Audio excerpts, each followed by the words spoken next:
اور میرا جو کزن ہے وہ بھی چلے پر گیا تھا. تو ایک دفعہ وہ 15,000 روپیہ اور منگوایا اس نے, پیچھے 15,000 اور منگوائے, کیونکہ اس کے پیسے کام ہو گئے تھے تو 15,000 اور منگوائے. اب اس کو سفر میں ضرورت پڑ گئی, اس نے اپنے ساتھ کم لے کر گیا, اپنے حساب سے تو وہ پورے لے کر گیا تھا, لیکن اس کو ضرورت پڑ گئی تو اور منگوائے. تو اسی طریقے سے آخرت کا سفر ہے, زیادہ اپنے اعتبار سے مکمل اپنے پاس رکھے, اگر بالفرض ضرورت پڑ لیتے ہیں تو کچھ نہ کچھ ایسے فلاح و بہبود کے کام کیے ہوں کہ جو پیچھے سے ان کا ثواب پہنچتا ہے. مثال کے طور پر حدیث کے اندر آتا ہے کہ جس نے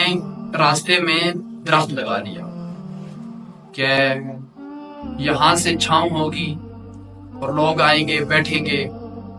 اور ان کی گرمائش دور ہوگی اور پسینہ دور ہوگا, اب جب تک یہ درخت لگا رہے گا, پھلدار ہے, پھل بھی لوگ کھاتے رہیں گے تو اس کو سواد ہوتا رہے گا. یا راستے میں اس نے کوئی مسافر خانہ بنا لیا, یہاں سے لوگ آئیں گے, مثال کے طور پر یہاں سے آتے وقت راستے میں ایک آدمی وہاں پر چھوٹا سا کمرہ بنا لے, تو کچھ آئیں گے یہاں پر سستانے کے لیے, تھکاوٹ دور کرنے کے لیے یہاں آرام کریں, تو اس کا ثواب بھی پہنچتا رہتا ہے. یا انسان ایسا کرے اپنے بیٹے کو قرآن مجید کا حافظ بنا لے, قاری عالم بنا لے, تو جب تک وہ قرآن پڑھتا رہے گا, جب تک وہ علم پڑھاتا رہے گا, تبلیغ کرتا رہے گا, اس کو ثواب اس کو پہنچ جائے.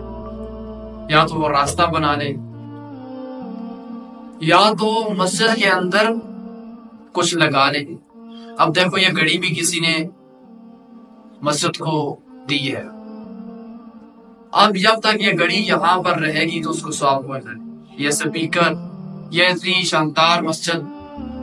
بن گئی ہے, اللہ کے نیک بندوں نے تعاون کیا, اپنا پیسہ لگایا, تو اب وہ اس دنیا میں نہیں رہیں گے تو ان کو ثواب پہنچ رہے گا.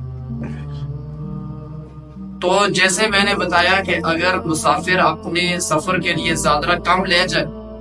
وہ پھر فون کرتا ہے پیچھے سے آ جاتے, تو پیچھے سے زیادہ یہ برائے ساتھ ثواب کی صورت میں جا سکتے ہیں. اور ایسا نہیں ہے کہ وہاں سے آخرت سے فون کرو گے, کار ملا دیے گھر میں, کب کدھر ہو آپ کو بوجھی, میں تو آخرت میں ہوں, دوسری دنیا میں, اور مجھے یہاں پر نیکیاں چاہیے, نیکیاں پہ ایسے نہیں,